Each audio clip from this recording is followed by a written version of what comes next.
Hola amigos y amigas que nos acompañan hoy en Sinapsis, bienvenidos y bienvenidas. Quiero dar también la bienvenida ya a nuestra querida psicóloga Alison Loaiza, que está con nosotros para compartir un tema delicado, importante. Ali, ¿cómo estás? Hola Vero, un gusto estar aquí otra vez en el podcast.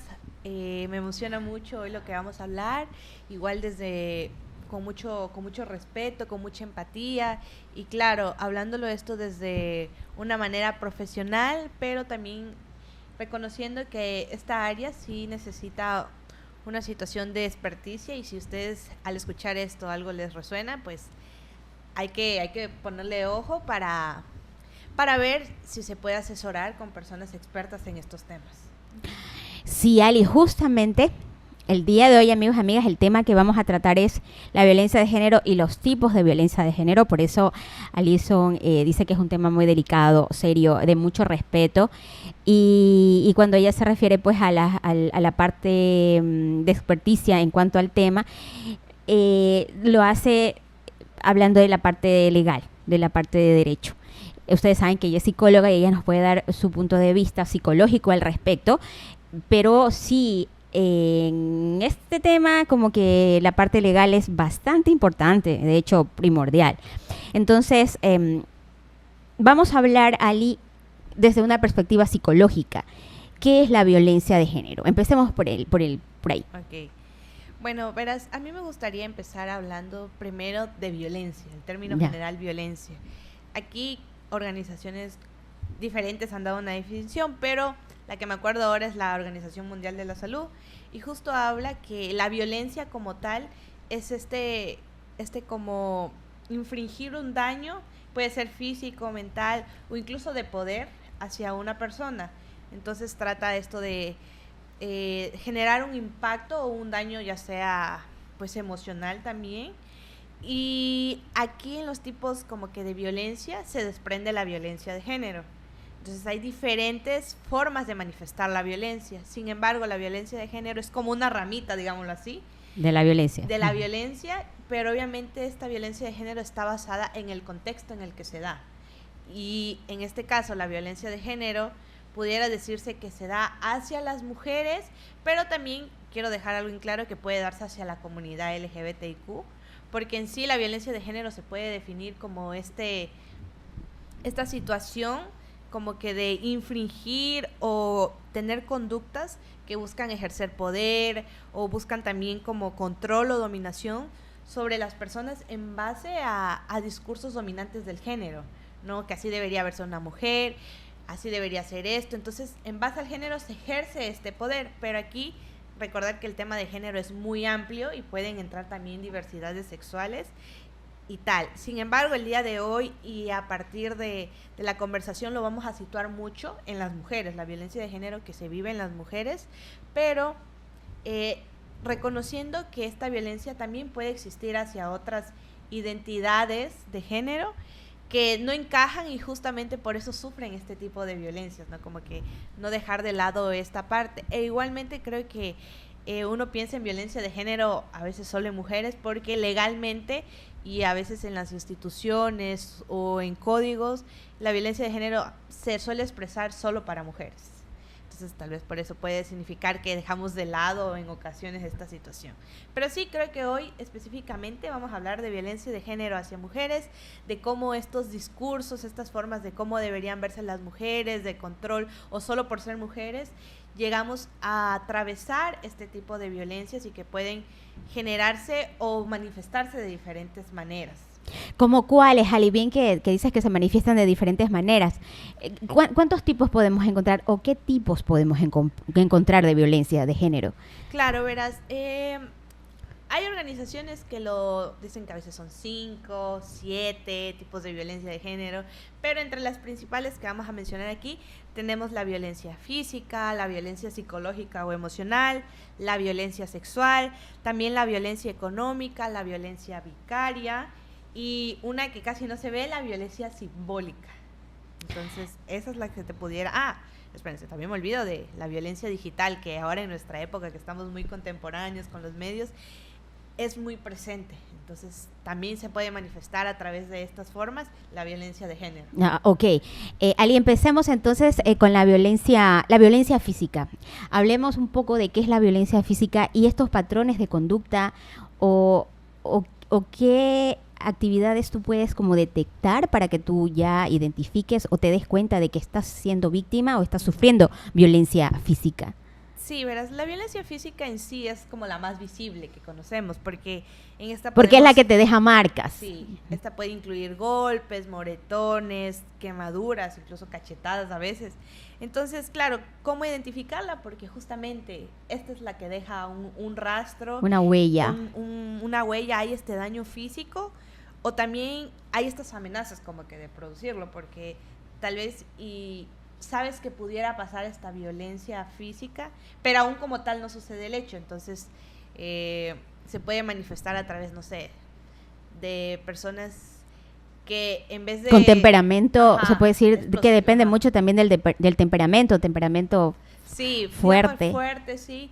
Pueden ser como bastante como explosivas de cierta manera. Uh-huh. Entonces, uno puede ver que eso pudiera llegar a una situación de violencia física. Ajá, entonces digamos que aquí también empiezan, bueno, las violencias en sí no es que están a veces solo la violencia física ya, evidentemente una violencia física también va a tener una violencia psicológica por el impacto que esto puede generar en la persona, como que el miedo, el temor. Y ya que estamos en el tema, ya que tocaste el tema de violencia psicológica, ahora hablemos un poco de qué es la violencia psicológica y también cómo identificarla. Sí, justamente, la violencia psicológica, esta es una de las más complejas, digamos, como que identificar, porque es la que a veces nos ponemos a preguntar, ¿será que yo estoy exagerando? Te hace dudar, pero digamos que con frecuencia son estas como acciones que generan como humillaciones, insultos también, manipulación, chantaje, agresión verbal. Ajá, agresión verbal, digámoslo así. Y hay un término que me gusta también, el tema del gaslighting, no sé, qué es esta forma de que en español se traduciría como que fuga de gas. Entonces, cuéntanos, interesante el término, sí. Cuéntanos un poco del gaslighting. Sí, el gaslighting es en español como fuga de gas y bueno, tiene un origen en una película, me recuerdo que es de una película hace añísimos, que justamente trata de un hombre que con su esposa, o sea, llega un punto en la dinámica de la película que le hace creer a ella que todo lo que está viviendo es exagerado, o sea, y creo que el caso iba de que era una forma de como que la estaba envenenando o algo así, una situación así. Entonces, desde ahí ya se empieza a usar este tema gaslighting, es en base a una película. Pero, o sea, podríamos traducirlo como que tú estás viviendo una determinada situación, pero esta persona te hace creer que no es así, que lo que tú son inventos tuyos. Exacto. Es una cuestión tuya, que no es, según esta persona no es así, no está ocurriendo esto. Sí, ¿eso es? Justamente el gaslighting es eso. Desde este origen nace esta situación como que fuga de gas, un humo ahí que dices, ¿será que yo estoy viendo eso? ¿Estoy exagerándolo? ¿Estoy sintiéndolo? ¿O realmente está pasando eso? Entonces el gaslighting es una de las formas de violencia psicológica bastante fuerte, bastante presente, porque es difícil de reconocer, porque te hacen dudar de tu propia realidad. Entonces, claro, aquí también vendrían temas de culpabilización, que esta situación puede generar constantemente que haya un reproche, una culpa, tú hiciste esto, cuando en sí, bueno, aquí la culpa no es algo patológico como tal, pero cuando se lo intenta como para ejercer poder o cambiar versiones o tener un control, sí puede llegar a ser violenta. O para manipular. Ajá, también. Sí, porque hay ciertos casos justamente. Que son así. Y bueno, ¿cómo esta podemos identificarla? Ay, qué duro esto, porque puede llegar hasta crear un conflicto interno para ti, o sea, te confunde y no puedes identificar la realidad, qué fuerte. Sí, justamente, entonces es una situación bastante compleja y en situaciones de violencia, en la psicología se necesita un abordaje específico en tema de mujeres que han sido víctimas de violencia, de algún matrimonio, de alguna situación en específica. Requiere esta situación bastante compleja, te genera traumas, diría yo, también puede generar traumas psicológicos, porque realmente juega mucho con tu integridad emocional. Todos estos tipos de violencia, como digo, siempre va a tener un impacto psicológico. Cual sea, siempre va a estar presente. No veamos la violencia como solo la violencia física, como que van interrelacionadas, ahí pueden estar presentes varias. Qué fuerte. Sigamos como identificando más patrones de la violencia psicológica. Sí, quería hablar un poquito de cómo podemos ir viendo como que tal vez si está pasando esta... Ali, ¿el ghosting es violencia psicológica? He escuchado el término ghosting, pero yo creo que tú desde tu perspectiva claro, puedes... verás, el ghosting pudiéramos decirlo que en situaciones constantes y dependiendo de la intensidad pudiera generarse violencia, pero como tal el hecho de que el ghosting, a ver, para definirlo un poquito, es esta situación de que una persona te deja de hablar como si nada, o sea, como si no hubieran salido hace 3 días o hace un día, es como una persona desaparece. Entonces usamos el término me ghosteó, simplemente me dejó de hablar y estábamos hablando y luego ya no hubo nada. Entonces como que genera esta situación y pudiera decirse que en situaciones pudiera llegar a ser violento, porque ya te digo, no todos los términos o no todas las emociones o no todo el malestar es violencia. Ya. Pero claro, dependiendo la intensidad, ¿con qué función hacemos esto? ¿De castigarte, de tener control sobre ti? ¿Te dejo de hablar porque quiero que te sientas culpable y quiero que sientas que estoy teniendo yo el control de esto? O sencillamente en ocasiones puede que una persona te deje de hablar, no necesariamente llega a ser violento, significa que puede ser una persona con falta de responsabilidad afectiva, no es igual a violencia. Pero claro, es desde dónde lo hacemos, con qué fin hacemos ghosting. La intención, podríamos hablar, depende de la intención. Sí. Pero tú como... es difícil. Ok, es difícil complicado. como que verla y reconocerla, ¿no? Entonces, digamos que, te digo, la violencia psicológica es de las más complejas, al menos si en una situación no hubo como tal una violencia física y solo nos basamos en violencia psicológica, es mirar qué patrones estaban pasando y qué función tenían estas acciones, cuál era la función de, si la persona justo me deja de hablar, ¿por qué lo hacía?